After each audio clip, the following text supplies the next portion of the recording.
In air combat and fun this afternoon at Lark's Radio Flyers Field. The radio-controlled airplanes hit the blue sky during the RC Combat Association Invitational this weekend. Organizer Bob Lozier says this hobby is family-friendly and lots of fun. The participants built their planes from materials found at local hardware stores, and the cost is about $15.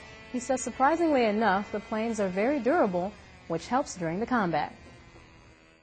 Basically, we send planes up in the air with paper streamers, and the idea is to cut the streamer off your opponent's airplane.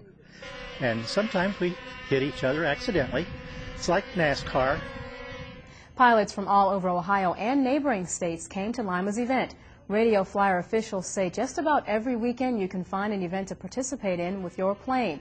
And this hobby goes international. Lozier says the club has friends on a team that is willing to travel to Russia to have their planes compete. We've got 3 of those people headed to Russia for a competition Monday, and they had to get their planes packed and ready to go. Several of them have been over to Russia before in the last 2 years as part of a Russian team flying against other Russian teams.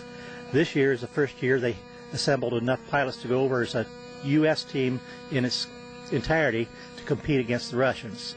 So we're real interested in seeing how that turns out.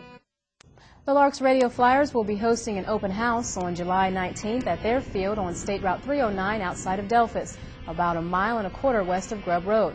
If you'd like more information, you can call 419-738-2007.